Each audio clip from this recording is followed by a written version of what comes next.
Kemudian Syekh melanjutkan yaitu dengan kaidah kedua, doa adalah kunci penyucian jiwa. Nabi SAW bersabda, "Laisa syai'un akrama 'ala Allah Ta'ala minad du'a."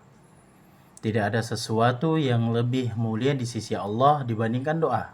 Hadis riwayat Tirmizi, Ibnu Majah, dinilai sahih oleh Syekh Al-Albani dalam Sahihul Jami'.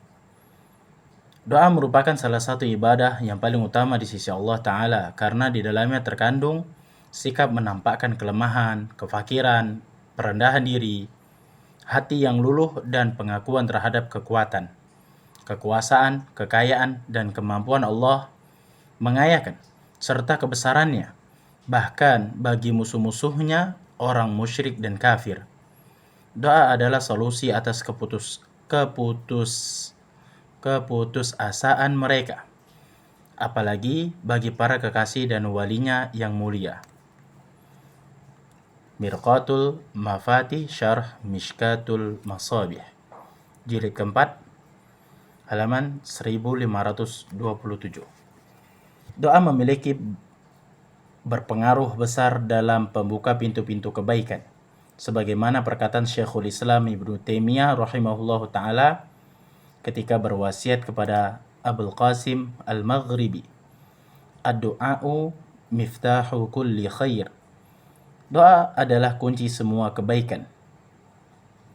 Majmu' Fatawa.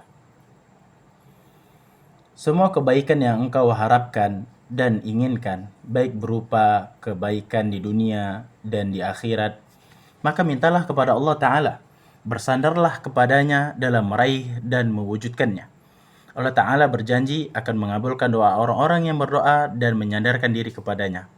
Allah Ta'ala berfirman, "Wa qala rabbukum ud'uni astajib lakum." Dan Rabb kalian berfirman, "Berdoalah kepadaku, niscaya akan aku kabulkan." Quran Surah Ghafir ayat 60. Amirul Mukminin Umar bin Al-Khattab radhiyallahu ta'ala anhu berkata, "Sungguh aku tidak mementingkan tentang kapan suatu doa dikabulkan. Justru yang terpenting bagiku adalah bagaimana aku dapat memanjatkan doa. Apabila aku diberi ilham agar bisa berdoa, maka sungguh pengabulan doa akan menyertainya." Hadis riwayat Tirmizi, Ibnu Majah, dan nilai hasan oleh Syekh Al-Albani dalam At-Targhib. Diriwayatkan dari Mutarrif bin Asy-Syakhir, beliau berkata, "Aku merenungkan apakah pokok segala kebaikan. Ternyata kebaikan itu banyak. Kebaikan itu mencakup salat, puasa, yang urusannya berada di tangan Allah Azza wa Jalla. Apabila ternyata engkau tidak mampu melakukan hal yang berada di tangan Allah, kecuali setelah memohon kepadanya, sesungguhnya Dia memberikan kepadamu, maka hal itu berarti pokok segala kebaikan itu adalah doa." Diriwayatkan oleh Imam Ahmad dalam Az-Zuhud. Dalam bab At-Tazkiyah telah valid dari Nabi SAW bahwasanya beliau berkata dalam doanya, "Allahumma ati nafsi taqwaha wa zakkiha anta khairu man zakkaha anta waliyuha wa maulaha." Ya Allah, berikanlah diriku ketakwaan, sucikanlah karena Engkau adalah sebaik-baik zat yang mensucikannya. Engkaulah yang menguasai dan menjaganya. Hadis riwayat Muslim.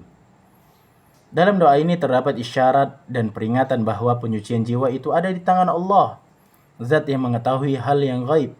Sedangkan kunci pembukanya yang agung adalah doa dan merasa butuh di hadapan Allah Ta'ala. Oleh karena itu, Nabi SAW seringkali berdoa, "Ya muqallibal qulub, tsabbit qalbi ala dinik." Wahai zat yang membolak-balik hati, tetapkanlah hatiku di atas agamamu. Hadis riwayat Tirmizi.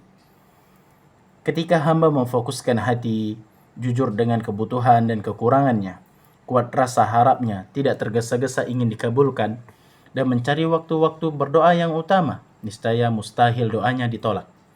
Faktor terbesar yang dapat membantu kita untuk berdoa adalah menyadari bahwa kesucian jiwa kita terletak di tangan Allah Ta'ala.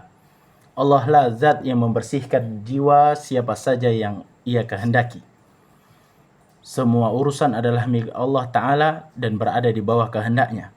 Sebagaimana firman Allah Ta'ala, "Balillahu yuzakki may yasha." Sebenarnya Allah membersihkan siapa saja yang dikehendakinya. Quran surah An-Nisa ayat 49. Allah Ta'ala berfirman, "Walaula fadlullahi 'alaikum wa rahmatuh ma zaka minhum min ahadin abada, walakinnallaha yuzakki man yasha." Sekiranya tidaklah karena karunia Allah dan rahmatnya kepada kamu sekalian, niscaya tidak seorang pun dari kamu bersih dari perbuatan-perbuatan keji dan mungkar itu selama-lamanya. Tetapi Allah membersihkan siapa yang Ia kehendaki. Quran surah An-Nur ayat 21. Ibnu Abbas radhiyallahu taala anhuma berkata tentang firman Allah Ta'ala, niscaya tidak seorang pun dari kamu bersih dari perbuatan-perbuatan keji dan mungkar itu pada surah An-Nur 21 tadi.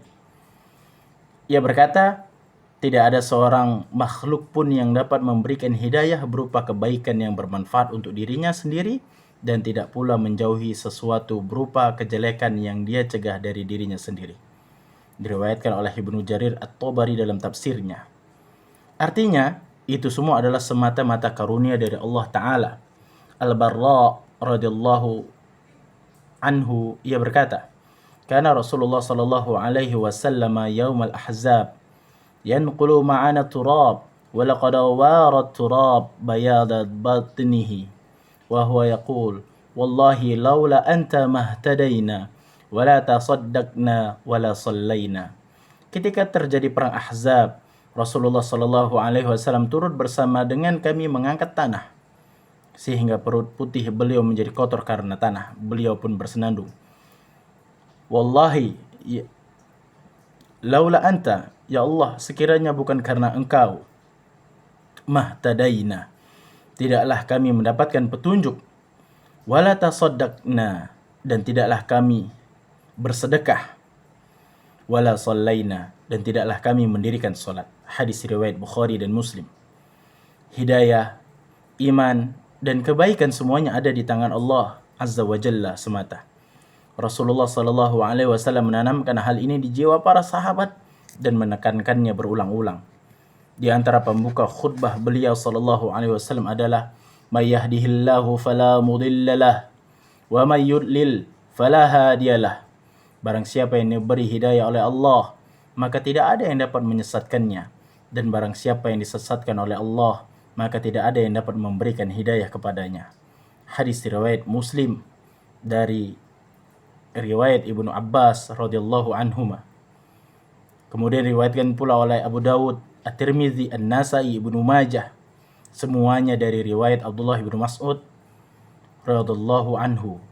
Hal ini adalah pintu terbesar yang mesti dilalui dalam penyucian jiwa. Barang siapa yang mengetahui bahwa kebaikan, kesucian, dan keistiqomahan jiwanya berada di tangan Allah Ta'ala, dia akan bersandar kepadanya.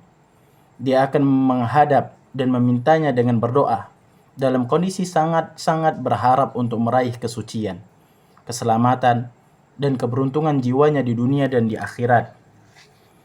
Kemudian kaidah ketiga, Al-Quranul Karim adalah sumber mata air penyucian jiwa. Allah Subhanahu wa taala berfirman, "Laqad manna Allahu 'alal mu'minina idz ba'atsa fihim rasula min anfusihim yatlu 'alaihim ayatihi wa yuzakkihim wa yu'allimuhumul kitaba wal hikmah." Sungguh Allah telah memberi karunia kepada orang-orang yang beriman ketika Allah mengutus di antara mereka seorang rasul dari golongan mereka sendiri yang membacakan kepada mereka ayat-ayat Allah, membersihkan jiwa mereka, dan mengajarkan kepada mereka kitab dan al-hikmah. Quran surah Ali Imran ayat 164. Al-Quran adalah sarana terbesar untuk mensucikan jiwa. Al-Quran adalah kitab penyucian jiwa yang menjadi sumber dan mata air penyucian jiwa. Barang siapa yang menginginkan kesucian jiwa, hendaklah mencarinya di dalam Al-Quran.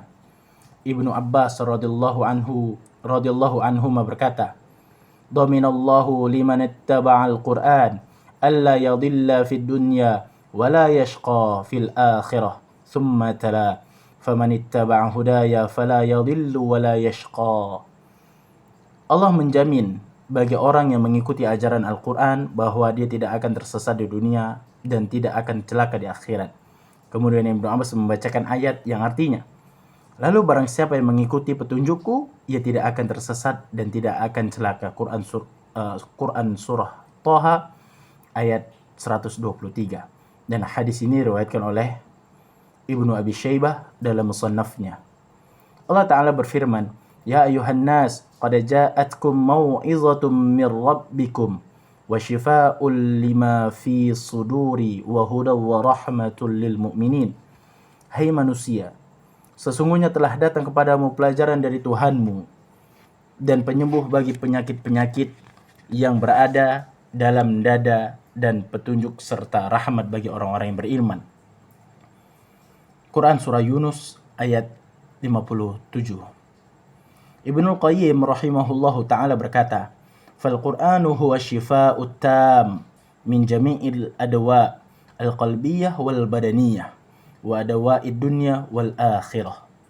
Al-Quran adalah obat yang paling sempurna untuk seluruh penyakit hati dan jasmani, serta untuk penyakit dunia dan akhirat. Zadul Ma'ad. Allah Ta'ala berfirman, Alladzina atainahumul kitaba yatlunahu haqqa tilawatih, ulaika yu'minuna bih. Orang-orang yang telah kami berikan Alkitab kepadanya, mereka membacanya dengan bacaan yang sebenarnya. Mereka itu beriman kepadanya. Quran Surah Al-Baqarah ayat 121. Ini maksud dengan bacaan yang sebenarnya adalah dengan membaca, menghafal, memahami, merenungkan, dan mengamalkan. Sebagaimana penjelasan tafsir dari para sahabat dan tabi'in. Ibnu Mas'ud radhiyallahu anhu berkata, Kana ar-rajulu minna idza ta'allama 10 ayatin lam yujawwizhunna hatta ya'rifa ma'aniyahunna wal amal bihinna. Dahulu orang-orang di antara kami jika mempelajari 10 ayat dari Al-Quran tidak akan berpindah ke ayat-ayat yang lainnya sampai dia memahami makna dan mengamalkannya. Diriwayatkan oleh Imam Ahmad dalam musnadnya. Membaca Al-Quran tanpa memahami makna dan mengamalkan isi kandungannya tidaklah dianggap membaca dengan sebenarnya. Oleh karena itu, Al-Fudail bin Iyad rahimahullahu ta'ala berkata, Al-Quran itu diturunkan semata-mata untuk diamalkan, sedangkan manusia menyangka dengan cukup membaca Al-Quran, mereka telah mengamalkannya. Diriwayatkan oleh Al-Ajuri dalam Al-Akhlaq, dalam Akhlaqu Hamalatil Quran, halaman 41. Jika Allah Ta'ala memuliakan hambanya dengan memberikan taufik agar dapat membaca, merenungkan makna dan memaksa jiwa dalam mengamalkan Al-Quran, niscaya dia akan meraih kesucian jiwa.